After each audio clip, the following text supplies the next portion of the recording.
A lot of people have heard of the Salem Witch Trials, but not everyone knows the whole story. In this series, we're going to be exploring the true story behind the most famous witch hunt in American history. The story starts in Salem in 1692, a frontier settlement in colonial New England. This is a deeply religious Puritan community with people looking for signs of the devil in everyday life. And then out of nowhere, young girls start having inexplicable fits and convulsions, and everyone starts looking for someone to blame. An enslaved woman named Tituba confesses to the crime of witchcraft. This sets off a chain of accusations that drags the village and then the surrounding communities into spiritual warfare. Neighbors turn on each other. The accusations spread like a virus, and some of the accused are as young as 4 years old. But things turn deadly when this hunt for the supernatural finds its way to the courtroom. This is a story of how moral panic can cause a community to totally disintegrate. It's how trauma, quarrels, and factions shape a society, and it's a story that ultimately led to the death of 20 innocent people. Question: why do you hurt these poor children? What harm have they done unto you? Answer: they do no harm to me. Why did you pinch them when you hurt them? Answer: the others pull me and haul me to pinch the children. I'm very sorry for it. Question: who brought the book to you? Answer: the black man. It was the devil. Question: have you seen Sarah Good and Sarah Osborne ride upon a pole? Answer: yes, and they would have had me kill Thomas Putnam's child last night. The child also affirmed that they would have had her cut her own head, for if she would not, they told her, Tituba would cut it off. The children having fits at this very time, she was asked who hurt them, and she said she could not tell, but said they blinded her and would not let her see. Welcome to Journey Through Time. I'm David Olusoga. And I'm Sarah Churchwell. And that was the testimony of Tituba, an enslaved woman in Salem Village, Massachusetts, in 1692. And she was there confessing to the crime of witchcraft. That's right, David. So it's the Halloween season, and we thought we would tell a story about witches, but not the kind of witches most people picture. So we don't have any broomsticks, although we did have a pole in that confession, which we'll get back to. No bubbling cauldrons. There are black cats that come into the story. But this is the story today of how that confession you just read, Tituba's confession in February 1692, set off the most infamous witch hunt in American history, really one of the most infamous witch hunts in all history, the Salem Witch Trials. Which is an event I think almost everybody has heard of. The details are actually weirder and darker and more bizarre than I'd thought before reading your notes. Yeah, they're much weirder than people think. And I wasn't sure, in America, the Salem Witch Trials are iconic, right? But I'm never sure how iconic they are outside of the U.S. So it's interesting that that's your perspective too. It's something I've read about, but not for a long time. And I'd just forgotten. How many people are caught up in this, and how much, well, I'm struggling for a word because it seems like hysteria, but I know the terminology is really, really complicated here. Whenever you read about this, the question is, how on earth could a community descend into this chaos? Yeah. So, and you're right, we struggle to find the right word to describe it, and we'll talk about why that is. It's partly because there's still mysteries built into the story. But I think one of the words that historians have settled on and that I think we'll use throughout this series is panic. Yeah. Which I think really kind of captures it. Panic and crisis. It's somewhere between those two, and it swings between them, but it really is a panic. An event that totally spirals out of control. Exactly, and it spirals. And so this is really the story about how that happens. So, because as you say, there's a lot of kind of myth and misunderstandings about the story. People think they know what happens in the Salem Witch Trials, but maybe don't really. It's also been the subject of art. There's been plays, there's been movies, which is also going to always muddy the water a bit. Yeah, and we'll get into those stories as well, and exactly. And so they have shaped popular perception about the story. But so yeah, for the next 3 episodes, we're going to tell the story about what really happened, and as best as it can be reconstructed. As we say, there are some mysteries still baked into the story. It's a story about fear and rumor and how a panic develops in a small New England village, and how, as you say, one of the most famous witch panics in history emerges from it. When we talk about witch panics, people assume it's a story about superstition, but this is about a lot more than that. That's there, of course, but it's also about tribalism. It's about factions. It's about division. It's about the collapse of law, which is incredibly important to how it played out. And it's really about what the conditions are that create the possibility of that kind of panic. And Salem in the 1690s was kind of a petri dish for this kind of panic to break out. And once you look back on it with retrospect, it's kind of not that surprising that something like this did happen. The British settlers in Salem and its surrounding villages, they practiced Puritanism, right? They were Puritans. And their version of Christianity saw Satan in basically every misfortune. Any ordinary trouble that happens to you is Satan at work. So that's a particular worldview that really shapes how all of this unfolds. The story begins with young girls who are having these strange fits, convulsions. They're screaming. Their bodies are writhing seemingly beyond their control. And what happens is they very quickly start accusing others of torturing them with witchcraft. They say that is why they are having these strange convulsions. And then the accusations go viral. They spread literally like wildfire. And suddenly everybody is getting accused of torturing the girls. And then more girls are claiming that they're being tortured. So there are more victims and more of the accused. And the whole thing begins to spiral out of control. The trials actually caught up a huge number of people. So they destroyed not only the people who were accused of being witchcraft, but a lot of the lives of the accusers as well also got destroyed over the course of the panic. I'd forgotten the numbers, and I think I'm confusing it with witch panics in Britain and Scotland, where it is much, much smaller numbers. This is a huge number of people. Yeah. I know we'll get to that. Yeah, we will, but exactly. So hundreds of people were caught up in this panic, and by the end, 20 innocent people had been executed. It is worse than I remember. Yeah, it really is. And so, it's a story, as I said, it's a story about divisions and the conditions that can create these kinds of panics, but it's also a story about conspiracy thinking. It's a story about misinformation.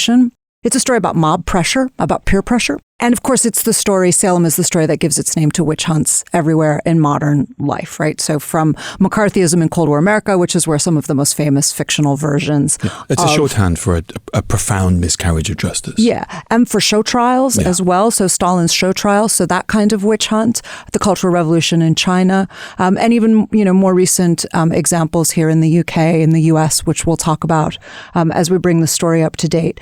So fundamentally for me, it's a story about scapegoating. If we understand Salem, we understand how scapegoating takes hold and how much damage it can do. The thing I'd forgotten before reading your notes was that this is really late for this sort of phenomena to be taking place. Yeah. So the Salem witchcraft outbreak is basically the last big outbreak of a witch hunt in the early modern European transatlantic context.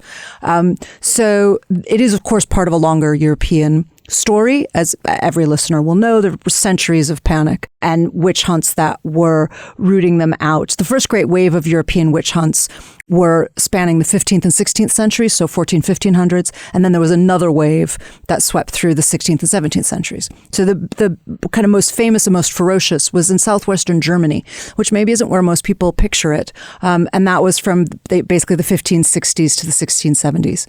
And over that century, thousands were tortured, burned at the stake. So that's where a lot of our popular understanding of witch hunts in Europe comes from, that period.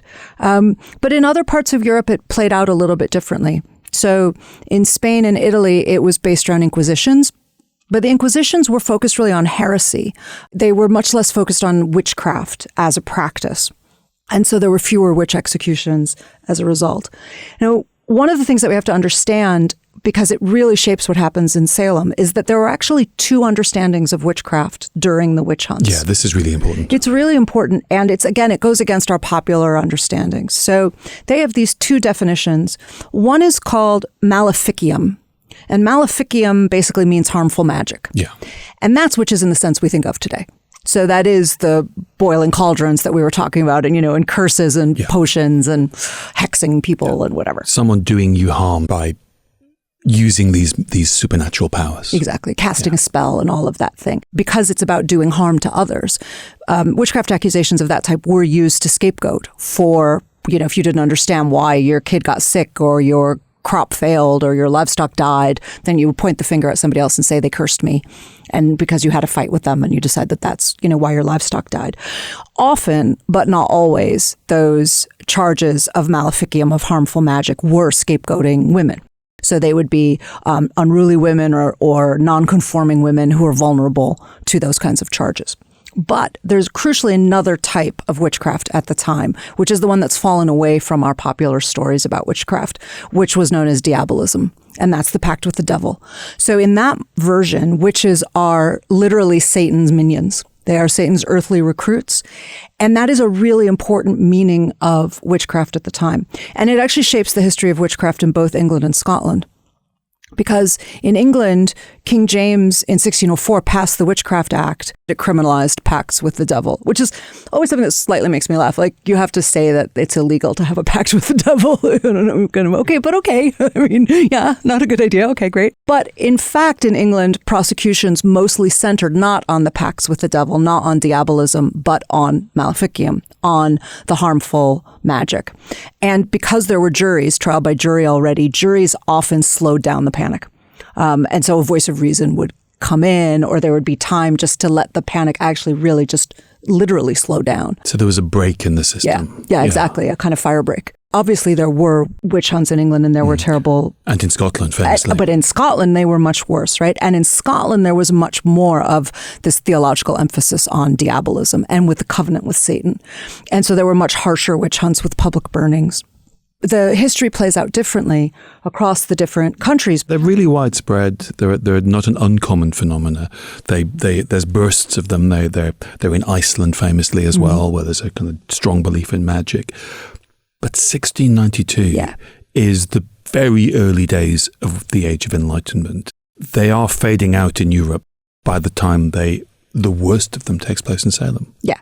So absolutely, the Age of Reason is supposed to be on the rise at this point, and definitely they are just naturally subsiding for all kinds of reasons. The scientific method has been discovered. The ages of witchcraft, it does feel like it belongs to a medieval age of magic. Yeah, and it is passing away for those reasons. And so Salem is very anomalous in important ways. But talking about that European tradition is important because the colonists in Salem carried those traditions with them. This is one of the arguments that's made, is that people who leave Europe to set up colonies take with them memories of a Europe when their ancestors left. So their version of Europe, their mindset from Europe is always a couple of generations out of step. I think that's exactly right. And we've got to remember that the Puritans in New England at this time, it's only 2 generations since the Mayflower landed in 1620. So you're only a couple of generations into settlement. And then, as you say, there's a kind of lag there. You mentioned earlier that there was something about the nature of this community, the way it was structured, that made it susceptible. What was it? Why did it take place in Salem, and why Massachusetts? Yeah, Massachusetts absolutely was kind of fertile ground for this crisis to break out for a few reasons. One is that importation of English law. Under English law at the time, witchcraft is a felony. And they are citing the biblical decree that, and I'm going to quote this, "If any man or woman be a witch, they shall be put to death." So the decree is kill the witch. So you have capital pretty crime. unambiguous. Unambiguous. And there had been outbreaks before in New England. Our friend Malcolm Gaskell's terrific book, The Ruin of All Witches, looks at a New England panic in the 1650s, which was 40 years earlier. So Salem isn't the first or the only, but it's the biggest and far and away the most important. New England at this time is, the settlers see themselves as being under constant threat. They've only been there for a short time, so it's still a precarious existence. It's a frontier. It's a frontier. They are still building their homes, their communities. And remember that they were separatists who left the old world to build what they thought was going to be this model society. Yeah, a pure society with a pure church at its heart. Yeah, so they put themselves under tremendous pressure to start with. And as you say, they are on a frontier. And what that means is that they are, particularly in this period in the 1690s, there have been for several decades constant outbreaks of violence with indigenous peoples. So there have been the so-called Indian Wars and Indian raids on the frontier over the last several generations, including 2 very ferocious wars that were known as King Philip's War and King William's War. Most of the people who lived through Salem had lived through those wars. Yeah, it's really important to remember that these are people, the majority of whom, some of them have been involved in frontier wars, some of them have been kidnapped and been abducted. These are people, many of whom will have had forms of PTSD, as we'd call it today. Yeah. So, and we'll get to that. I think it's a really important part of the story, and it's become an important part of the historical interpretation of what happened. But exactly. So people need to bear in mind as they listen to this story that many of the people involved had literally been themselves either, as you say, victims of or witnesses of really savage violence in border conflicts. All of that is just the kind of context, though. But the really specific thing is about Puritanism. And that is really what made them vulnerable, partly because of the ways in which they felt so precarious. Many of their ministers believed that the devil was literally targeting them, partly because they were trying to create this ideal community. Yeah, the last thing the devil wants. Yeah. So the devil, they're going to be definitely the devils in the devil's head, not headlights. What do I mean? I think that's a good metaphor. No, but it's like with the gun. I'm imagining what with the gun. With sights. Sights, yeah. I'm trying to imagine which car the devil's driving. Those are getting into Tarantino territory. So, well, yeah, they'd be in his sights, in his headlights, whatever. So the devil is watching. He would be targeting them naturally. But there's a specific part of their belief system, which is that they believed that daily life was constantly testing your relationship to God, the purity of your relationship to God. And they call that the covenant. And the covenant is the contract with God where you promise to live a godly life. And they have this very binary framing of the world where you are saint or sinner. You are God or devil. You are saved or damned. Saved or damned. You are pure or corrupt. And there is really no gray area. Now, the really important thing, though, about this system is that it's a collective system. What that means is that any sign of sin or the devil's handiwork in your community means that you can all be damned because your salvation is collective. So you are either all saved or all damned. So your neighbor's purity and faith is a threat to you and your safety. There's no such thing as private morality. So if you tolerate the devil, you're bringing me down and I'm going to hell too, right? So this is damnation for all. And to deny any of this, you also don't get to argue against this, because if you deny any of this, you're on the wrong side of the binary and you're on Satan's team because you're denying the covenant and the whole system and the framework, right? So what this means is that if there's the possibility of anybody around you who's tolerating sin and then going to bring everybody down with them, you have to have absolute vigilance. You have to constantly be monitoring not only your own behavior for perfection, but everybody around you. I see what you mean about that this is fertile ground for a world of denouncements and finger pointing. Right? What could possibly go wrong? Yeah. I mean, this is sort of totalitarian systems where your neighbor is also your jailer. Yeah, that's absolutely right. And I hadn't thought about it that way, but it's absolutely right. And it's why the analogies with Stalin's witch hunts and stuff work, right? Yeah. Because it is. So it's a world in which neighbors dislike each other in all the ordinary ways. And then they have this added incentive to say that your wrongdoing is bringing down divine wrath upon everyone. So it's not just that I have to stop you from being mean to me. It's that you are a threat to the whole community. So being told to watch for hidden corruption serves all of these very human resentments and rivalries. And that's really what happens in Salem. And there are, of course, also those very human rivalries and competition and sense of jealousy. Some people have more land than others. Some people are doing better than others. Certain parts of this community are tapped into the Atlantic economy and doing better than others. So the fact that you have all of these additional tensions doesn't mean that the normal divisions in societies aren't there, and they're critical as well, aren't they? They lay the groundwork for all of it, exactly. So this is a society where private grievances are being turned into spiritual dangers, but the private grievances are very real. So Salem Village in the 1690s is a divided community. It has these long-standing feuds over exactly what you're describing, over land and inheritances. And particularly, there was an argument about the church within Salem Village. So we need to know just a little bit about the layout. Yeah, because the geography is important here. There's Salem Town as opposed to Salem Village. Yeah, which is a little bit confusing. The breakout happens in Salem Village. So Salem Town is a slightly more thriving, more prosperous community that's connected to the port, and as you're saying, to a commerce that is built with trade with the West Indies. Yeah, which is the real boom in the English Empire, because we're not yet the British Empire, it's the English Empire. Jamaica and the Caribbean, Barbados is where all the money's being made.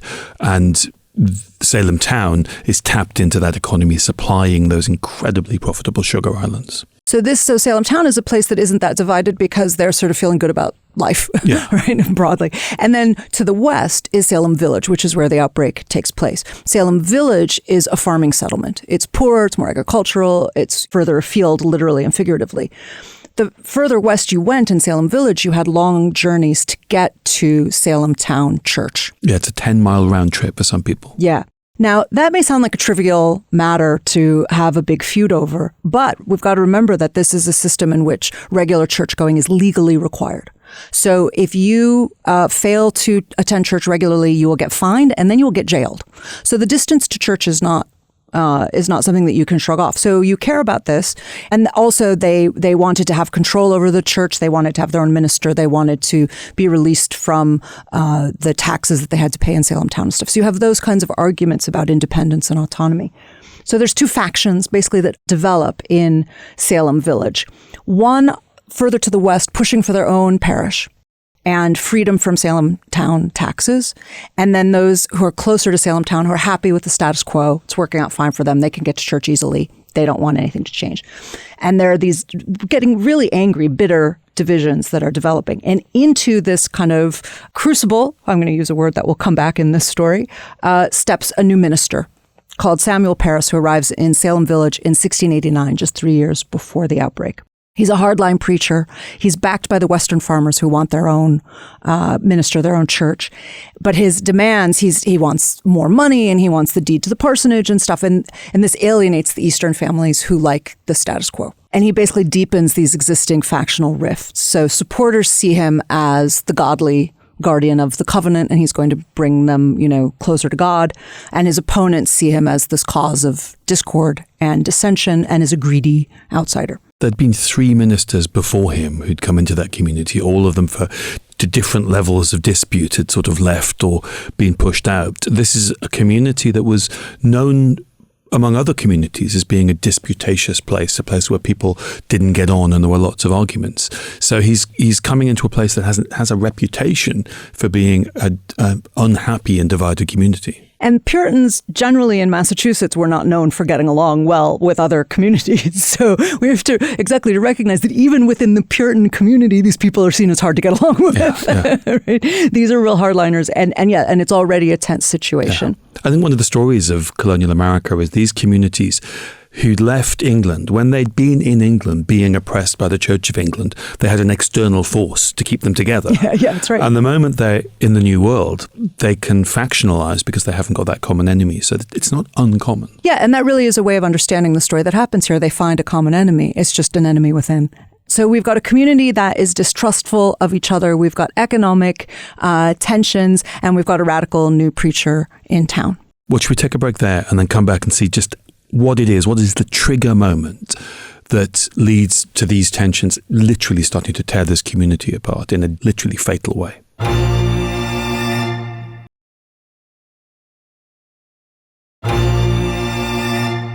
Welcome back. We're on the eve of the event that will be the trigger for the Salem Witch Trials that's going to wreck lives in this community. And it begins with a single household.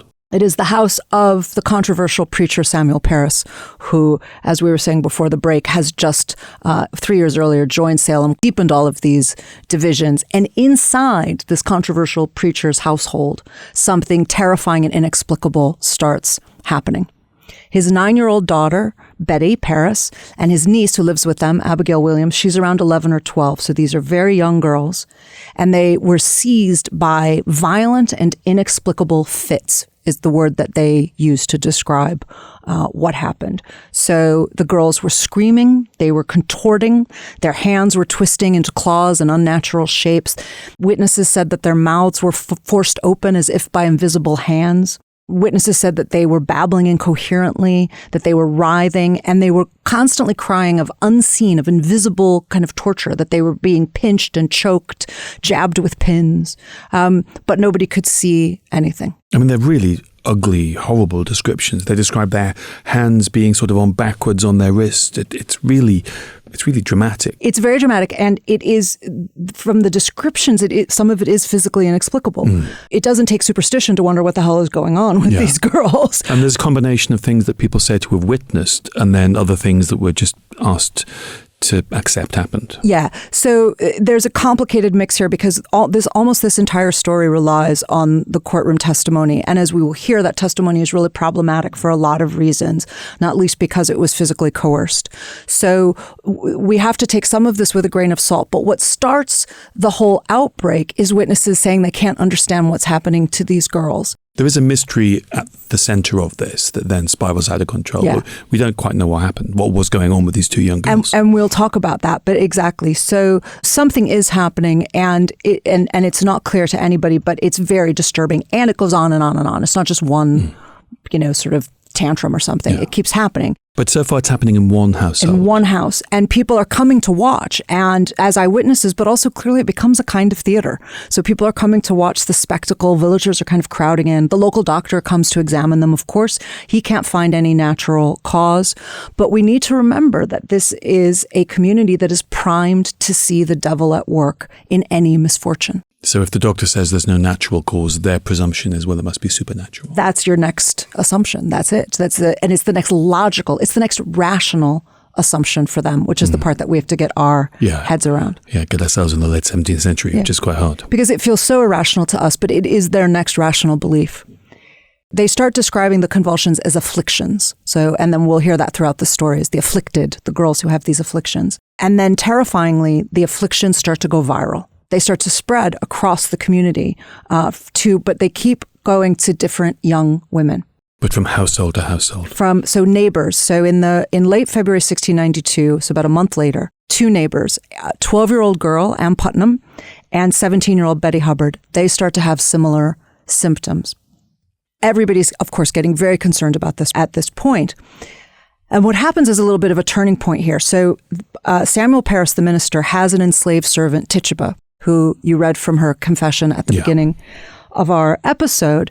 And Tituba is instructed by a neighbor to bake a witch cake. Yeah, I'd never heard this before. This is the detail that had escaped me. It's not the nicest of details. It's really not. A witch cake is not something that anybody's going to want to make for their supper tonight. Yeah, you can't buy one in Gales. No, and that's a good thing. We're all happy with the health and safety saying there shall be no witch cakes, because a witch cake is rye meal. That part's okay, but it is mixed with the urine of the afflicted girls. So they stir it into a batter, they bake it, and then they don't feed it to humans, which I guess we can be grateful for, but they do feed it to the household dog, which is very hard on the dog, I think. And what's it supposed to prove? So basically it's supposed to break the curse. So what it's supposed to do is, there are different versions of it, but it's like basically supposed to kind of reject the spell.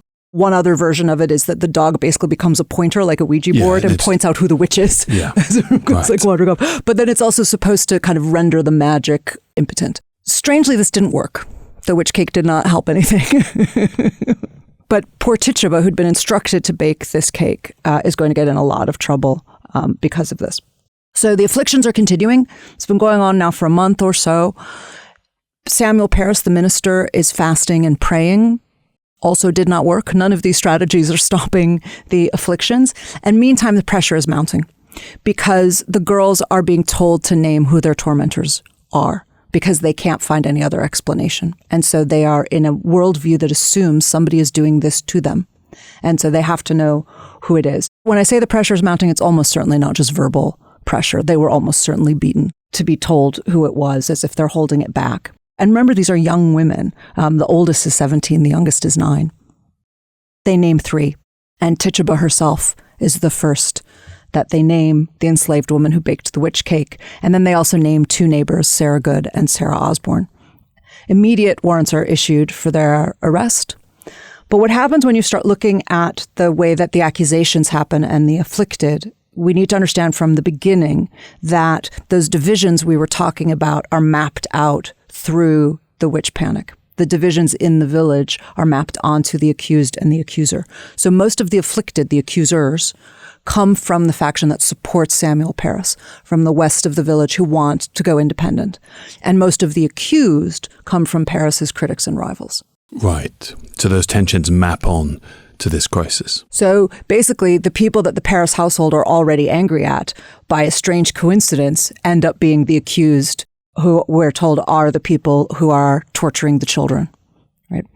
So you've got a pre-existing enemy and you say, these are the ones who are harming me. Which is just the classic dynamic of any society in which there are denouncements and factions. Yeah. And there's a justification of your prejudices, of your priors, as we say today, right?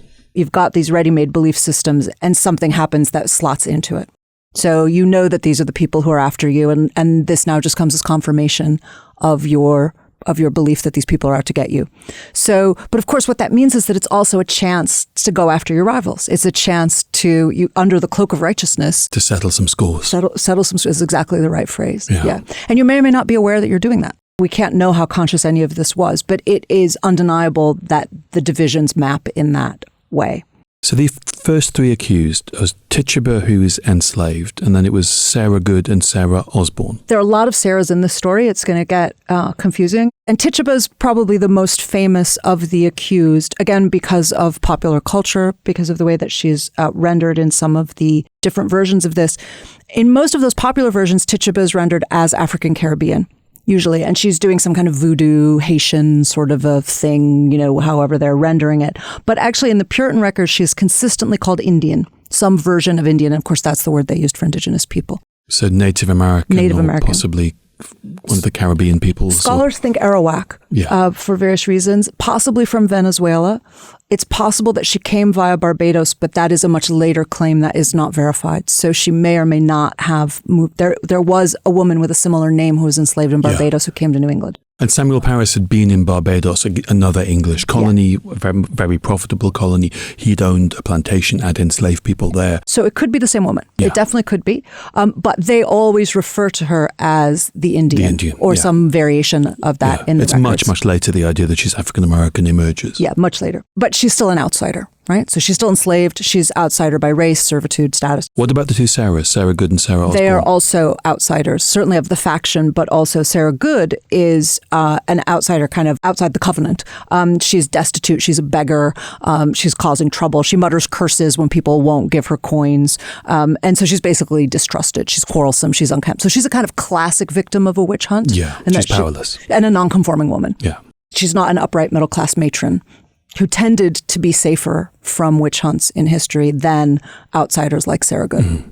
And then Sarah Osborne, who is somewhere in a middle ground. She's not as much of an outsider as Sarah Good, but she's definitely has been, let's say, again, I'm going to use that word, non-conforming in a lot of her behavior. So she's a widow, but she married, she had an indentured servant, and then she purchased his indenture and then married him, which you're really not supposed to do. Right. She's crossing loads of lines. An indentured servant is a white person, but somebody who was so poor that they'd sold their labor. Yeah, and so she's marrying this much younger man who she basically bought.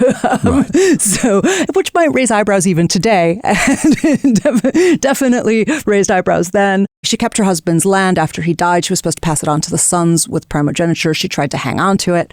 So, she's just a kind of classic rebellious woman. She's not doing the things that she's supposed to do. So the first three victims, an enslaved woman, a poor beggar woman, and a non-conforming widow. Yeah. So not anyone with any real power or influence in this. So again, kind of classic victims of a witch hunt in the, Anglo-European context, the kind of women that did get caught up in this. Now, it's worth saying that Sarah Osborne, in this dispute over land, this actually got her tangled in a dispute with the Parris faction because that argument that she was having over land ownership impacted on them. Right, as many of these stories did. So she's not just kind of troublesome and unruly. She's also specifically claiming land that people in the Parris faction want, so that they're also claiming. So that's the fight.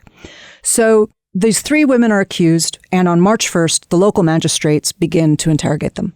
Sarah Good and Sarah Osborne both deny all charges. They say they don't know what these people are talking about. Tituba does the same thing at first, but under extreme pressure, she finally confesses. And this changes everything. And by pressure, do we mean violence? She said later that she was beaten into confessing. I would say almost certainly. And in the context of this story, as we'll see, lots of evidence emerges that there was extreme physical coercion against many of the people involved in the story, both accused and accusers. And of course, that shapes the outcome. Yeah. And we need to remember this is a time and a place when so-called masters routinely beat their servants and parents routinely beat their children. So this is just the norm. This is a society saturated in violence because this is a slave frontier as well. Yeah, exactly. So this is just the norm. So if they're in a crisis situation and a panic, I think of course they're going to beat people. That's kind of my sort of assumption. And then there is evidence to support that. So Tituba tries to hold out, almost certainly beaten into confessing. And then the confession, as I say, it changes everything because she tells them what they want to hear because they're beating her into it. So she knows what they want. So she tells them that the devil forced her to do it, that they forced her to torment the children, and that Sarah Good and Sarah Osborne were in it with the devil and they made her do it too. So she implicates the other two who have denied all charges. It's exactly what they want to hear. This is just what they wanted, and it's what they've been trying to beat out of her. And then she starts to tell some good stories. So she gets into some details. I'm going to assume for the sake of our narrative that the evidence that claims that Tituba saw evidence of witchcraft, I'm going to say that she is imagining or making this up. I'm going to say she's spinning a good story. Other listeners may choose to believe that Tituba was telling the truth. But both women, she said, had familiars. So, the witches kind of sidekick. Yeah, in the Halloween version of witches, it would be the black cat. It would be the black cat. It's an animal that sort of does your bidding. Yeah. But is your kind of sidekick spirit. In this tradition, it could kind of take any form. So she's giving the women different familiars. So she says Sarah Good's familiar is a yellow bird that suckled her between her fingers. Quite specific. And that Sarah Osborne's familiars were a thing with a head like a woman with 2 legs and wings, and a thing all over hairy goeth upright like a man that was 2 or 3 feet tall. And then for good measure, she added a great black dog, a red cat, a black cat. So as you say, the traditional devil's emissaries. So this roll call. Yeah. And this imagery was well known because there were books about witchcraft. It would be discussed in church. She kind of knows the sort of stuff to throw in to make this seem more like the narrative people are after. And of course, there's an oral folk culture as well. So people tell stories and they swap, fireside tales about it. So so you know what people think it all looks like. And so you say, this is what you saw. She also said that the specters of Sarah Good and Sarah Osborne forced her to ride on poles with them. So basically broomsticks. And they're flying around and they're tormenting the girls. But what she said was that the way that they did this was by using their specters. And specters are an incredibly important part of the Salem story. So a specter is a bit like a familiar, but it's the projected spirit of a living person. So it's basically your ghost, but while you're alive, and it's sent by a pact with the devil. So only the devil can do this. I suppose God could do it, but God doesn't do it. He has the power, I presume. They don't really get into that part of the theology. I don't really know. But anyway, the presumption is that it's a pact with the devil. There's a debate at the time about whether the devil can send your specter without your permission. And this is incredibly important because at first the authorities insist that your permission is required. So a specter of Sarah Good can only appear before Tituba if the devil had Sarah Good's permission to send her spirit forth, as it were, right? So you've made a pact. You've made a pact. So if I say that your specter is tormenting me, this becomes proof that you have made a pact with the devil because that is the only way in which your specter could torment me. So my accusation becomes proof of a covenant with Satan because, of course, this is all invisible. So it's my word against yours, and it's a word in which the assumption is that the devil was necessary for you to be able to do this. So basically, it's literally treated as proof you're in a pact with the devil. So as soon as Tituba says that these women have sent their specters, that means she's accusing them of being in a covenant with the devil. The other really important thing that happens during Tituba's confession that shapes how all of the trials will play out is that the so-called afflicted girls, so the girls who are having these convulsions, they react to the testimony of the accused. When they are examined or they confess, the girls are there and they are twitching. in this case, we're not in court yet, but they're just being examined. Yeah. But it will happen in the courtroom, exactly, is that the girls are there and their reaction is taken as part of the evidence, because what they do is they start twitching and screaming and writhing when certain things are said, and then they calm down when other things are said. And all of this is taken as evidence of the truth or falsity of the things that are being said. So while Tituba is speaking, the afflicted girls are, according to the examination, they are grievously distressed. So they're writhing and they're screaming that they're being jabbed and choked. So then Tituba confesses, and of course part of confession is repentance. So you confess, you say, I'm terribly sorry, the devil made me do it. I'll never do it again. And at that point, the girls go quiet.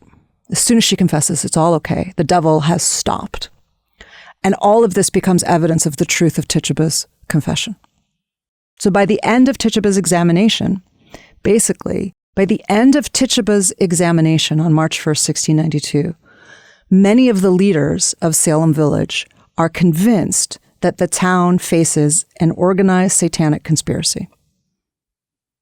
And that is the outcome of Tituba's confession. And what happens afterwards is that the accusations continue to spread. And the authorities are now fearful that they need to act to control this spread of witchcraft. And when they do act, it's going to be extraordinarily violent. What's happened so far is that these women have been questioned. They've been accused. The authorities have not yet acted. Remember, witchcraft is a felony. So at this point, she's just confessed to a felony crime, and she's accused two others of being her co-conspirators. The fact that we call this event the Witch Trials is because the real drama is what's about to happen in court. And that is where what has so far been a kind of bizarre supernatural experience is going to become a disaster for this community and one of the most infamous events in the history of colonial America. So join us next time as we follow the story from this kind of isolated outburst into the full-blown panic of the Salem Witch Trials. Thank you for listening.